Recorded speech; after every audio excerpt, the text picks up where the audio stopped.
ने कि उन्होंने कहा बाबा साहब को संस्कृत नहीं आता। मैं उनको संत नहीं मानता हूं कि सनातन में लिखा है कि जैसे कर्म करोगे अगले जन्म में वैसा ही मिलेगा। श्रीमान जी ऐसे क्या कर्म किए कि कुदरत ने आपसे आंखें छीन ली, लेकिन वो बार बार हमारे महापुरुषों को और उन्होंने भी डॉक्टर बाबा साहब अम्बेडकर को भी उन्होंने कहा कि मैं नहीं मानता। अच्छी बात है आप नहीं मानते, लेकिन मैं उनको बता देना चाहता हूं,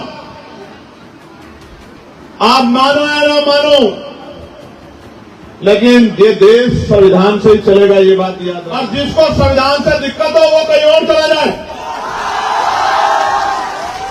जी ने कि उन्होंने कहा बाबा साहब को संस्कृत नहीं आता।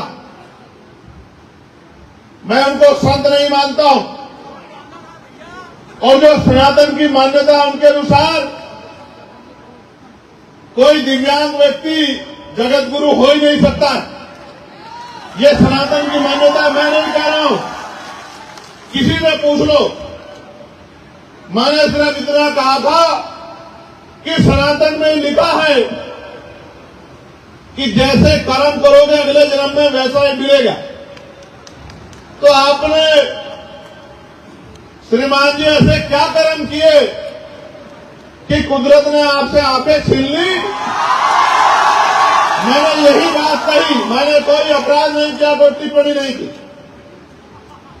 ऐसा क्यों हुआ, इसका जवाब उनके कर्मों के आधार पर, सनातन के आधार पर निर्धारण होना चाहिए। लेकिन वो बार बार हमारे महापुरुषों को और उन्होंने भी डॉक्टर बाबा साहब अम्बेडकर को भी उन्होंने कहा कि मैं नहीं मानता। अच्छी बात है आप नहीं मानते, और आप क्यों मानोगे समतामूलक समाज की विचारधारा को? क्यों मानोगे आप भारतीय संविधान को? उन्होंने कहा मैं भारतीय संविधान को भी नहीं मानता। लेकिन मैं उनको बता देना चाहता हूं, आप मानो या ना मानो, लेकिन ये देश संविधान से ही चलेगा, ये बात याद रखना।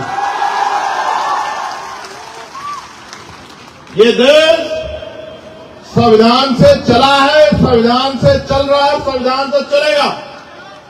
और जिसको संविधान से दिक्कत हो वो कहीं और चला जाए। जिसको भारतीय संविधान में आस्था ना हो वो किसी दूसरे देश के संविधान में जो आस्था रखता हो वहां चला जाए जहां उनका राज हो। यहां भारतीय संविधान का राज है, और यहां के प्राइम मिनिस्टर भी संविधान को माथे पे लगाते। याद है नहीं याद है आपको? अगर कोई संविधान के विरोध में जाके अनर्गल टिप्पणी करेगा, संविधान सम्मत कार्रवाई करा के उसको जेल में भिजवाने का काम भी आजाद समाज पार्टी भीम आर्मी के लोग करें।